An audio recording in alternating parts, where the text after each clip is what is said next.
Alors les amis, toujours ici avec la S3, épisode 2. Donc bougie, bobine, prenez la référence ici, c'est bobine de RS3. Et test de compression. Comme je vous ai dit dans l'épisode précédent, en fait on sait pas tricher. J'ai pas du tout aimé l'huile quand on l'a évacuée. Elle était vraiment limaillée et donc ça c'est très important. On va devoir faire un test de compression pour savoir où on en est, question segment, étanchéité du moteur, cylindre, etc. Ça, c'est un outil formidable. Tout le monde devrait l'avoir. OK? Et ici, notre fameuse valve PCV. Donc, on est tout de suite parti.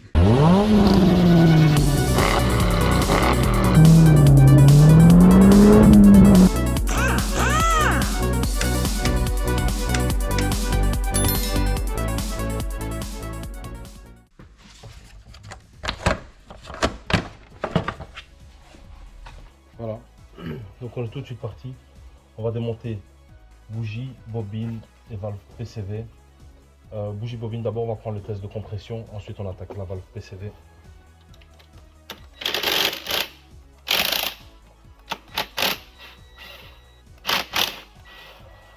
Voilà, on sépare ça juste comme ça.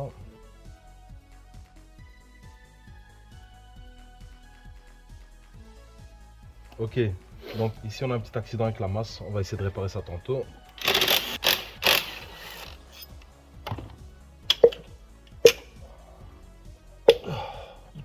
Alors, on dépoussière comme d'habitude.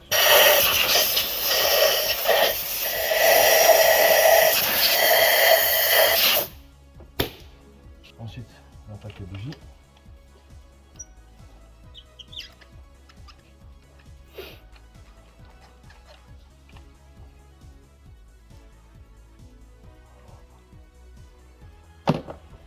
Donc celle-là, la deuxième, elle n'était pas serrée du tout. Donc ça peut expliquer pourquoi on avait des vibrations dans le moteur excessives et aussi des ratés. Ils ont dû oublier de la serrer. Ouais. Ils sont fort abîmés. Hein. Celle-là aussi pas serrée. Ah, ils ont été changés mais ils ont oublié de serrer. Bien les ouvriers chaudis.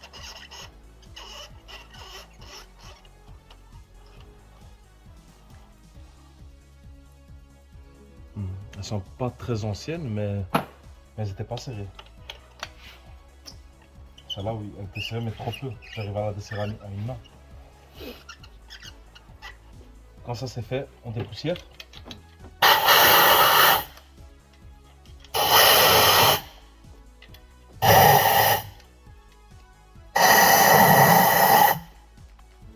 Ensuite, on va venir brancher son compressiomètre. Juste comme ça. Tu vas pouvoir démarrer. Okay. Quand je te dis stop, tu stops. Ok. 2 secondes. Hein. Vas-y. Stop. Donc le premier, un peu plus de 10 bars.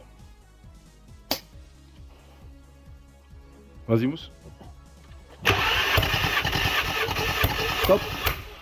C'est un numéro 2. Il a un peu plus de 10 bars. Pareil. Ok Mousse, c'est un numéro 3. Stop. 10 bars, presque 5. Ok Mousse. Stop. 10 bars 5. Faut pas oublier qu'on n'a pas désactivé l'alimentation de carburant, donc c'est un peu faussé. Mais par contre, ce qui est clair, c'est que les 4 ont plus ou moins la même chose et il n'y a pas de grosse différence entre les 4. Donc on a un moteur parfaitement sain. Ici, je vous mets le taux de compression optimal, mais voilà, on est parfaitement nickel. Ici, on a nos bougies neuves.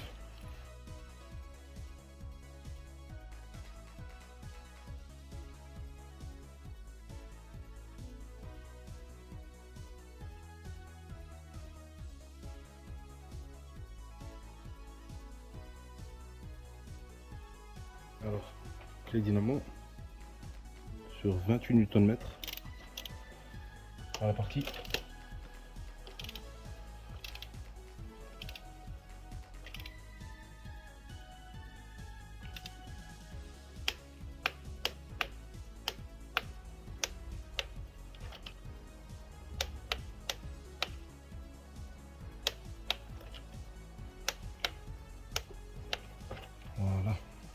Ça c'est ok.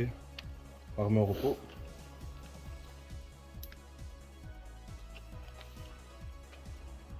Ok.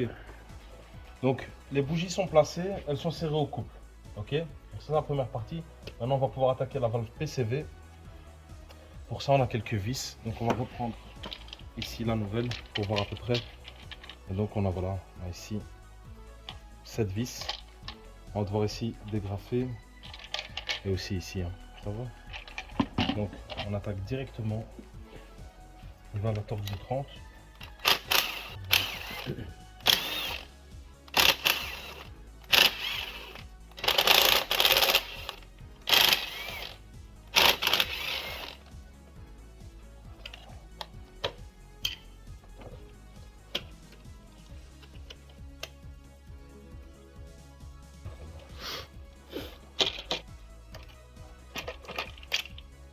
Voilà. Donc ici on l'a. Remplacez-la, qu'elle soit fonctionnelle ou non, remplacez-la. Durée de vie estimée par le constructeur 60 000 km. Et ça coûte à peu près 100 euros, entre 100 et 120 euros en concession. Ici on a un montage Hengst d'origine, c'est bien la même. Voilà.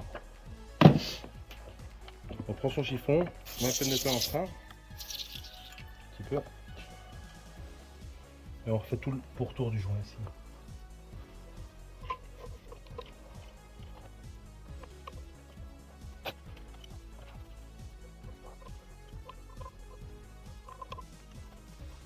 Voilà. Ok, on prend sa nouvelle pièce. Ah oui, avant ça, on doit récupérer ici en fait. C'est ça que j'avais oublié. Donc pour ça, on doit le défaire. C'est un peu délicat pour y aller quand elle est encore sur le véhicule, mais là normalement on va pouvoir accéder. Voilà. Celui-là, on ne peut jamais le revoir. Et on passe sur un système plus facile à retirer dans le futur.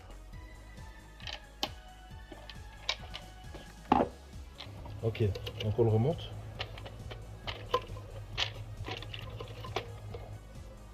Alors, on peut utiliser la visseuse pour les rapprocher, mais on ne sert pas. Hein.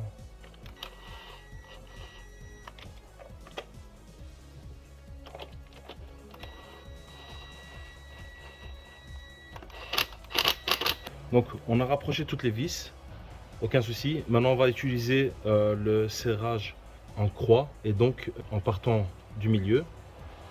Et on va de plus en plus vers l'extérieur. Et serrage entre 9 et 10 Nm. Ok, c'est parti.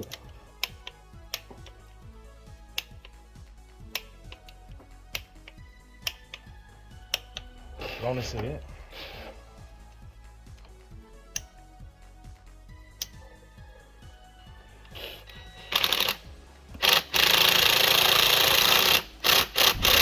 Donc la valve PCV est en place.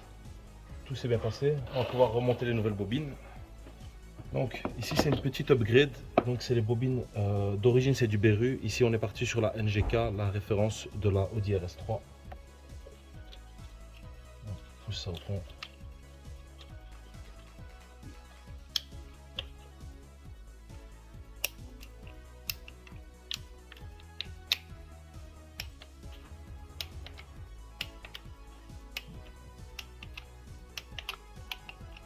Voilà, donc l'opération est quasi terminée. Maintenant on va juste devoir refaire le faisceau ici.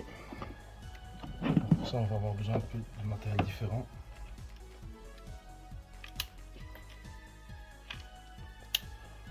Ok. Donc on dégarnit ici. On va faire quelque chose de propre. Alors on prend ici ces gants. Voilà.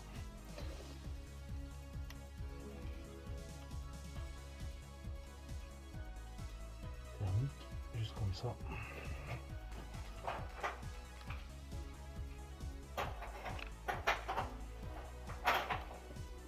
Voilà. Et alors on va venir chauffer.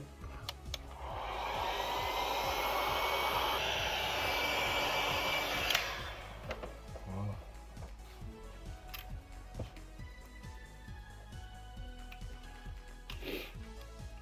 Et donc continue le serrage ici, 9 Newton. Voilà, pas plus. Donc ici c'est une réparation plutôt propre. On n'a rien dû... Enfin c'est pas du rafistolage quoi. Normalement ça tient comme ça à vie. Voilà, donc opération terminée, on va pouvoir démarrer pour voir si tout va bien.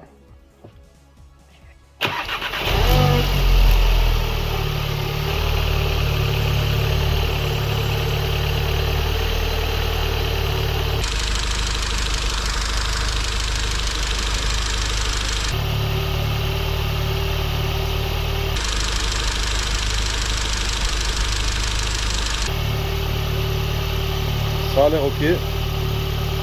Ça tourne rond. On met le cache. Voilà, donc impeccable. On va aller tester ça sur la route.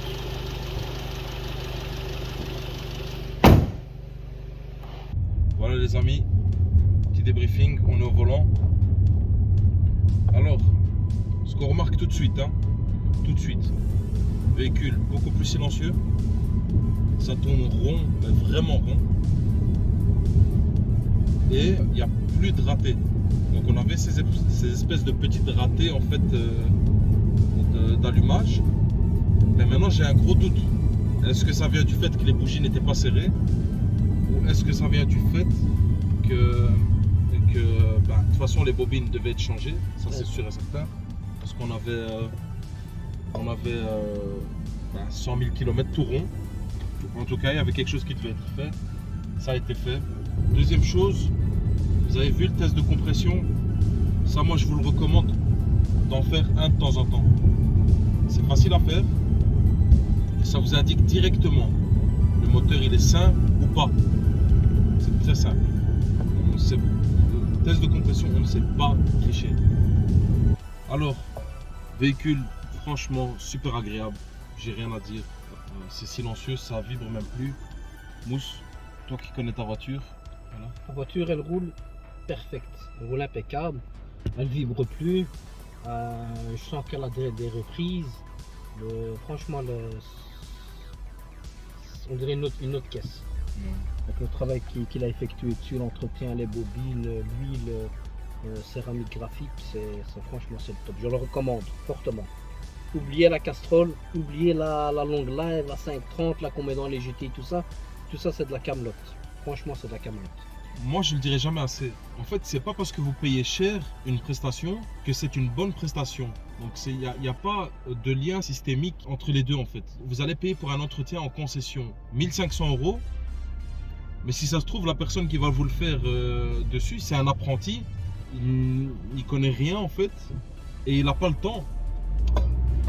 En fait, les gens n'ont pas le temps en concession. C'est comme ça.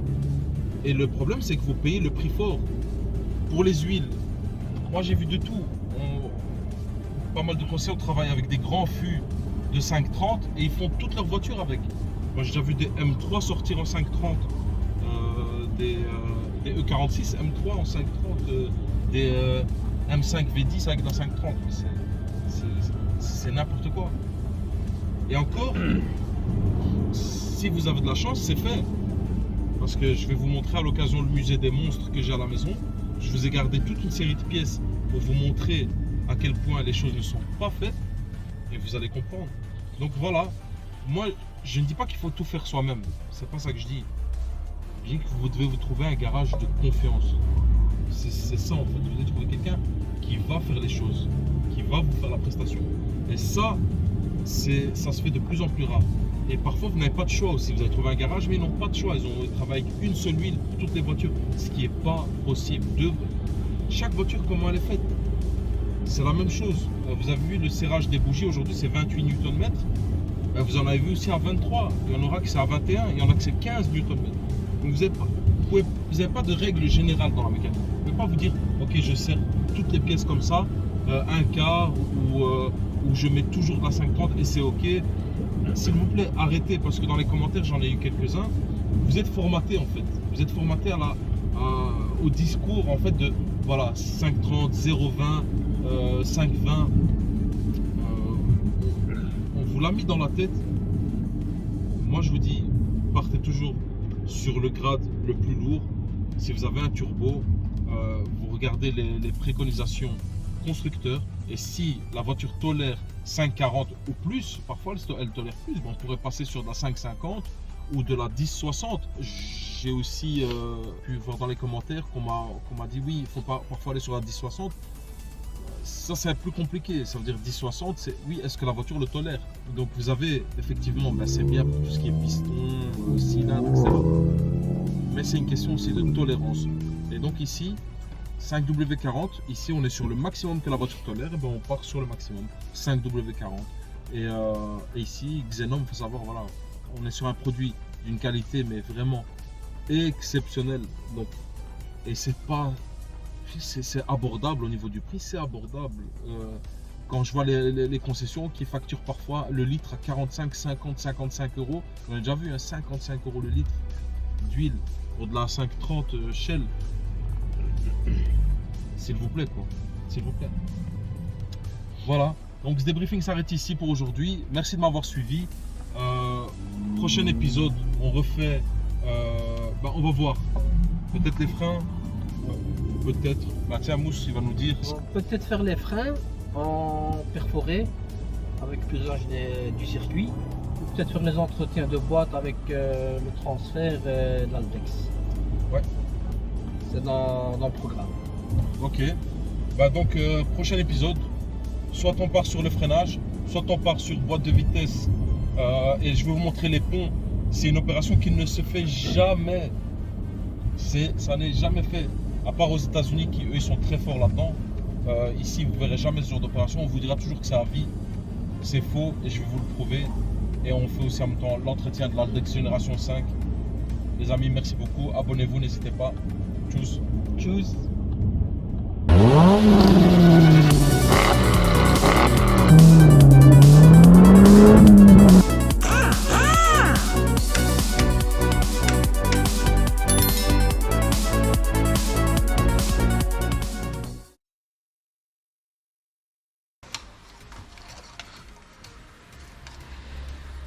Waouh, oh putain. Viens voir la crasse, viens. J'en péter un plomb. Waouh, franchement, ça pue, c'est un truc de faux. C'est quoi ce truc? Ça pue. Ça pue.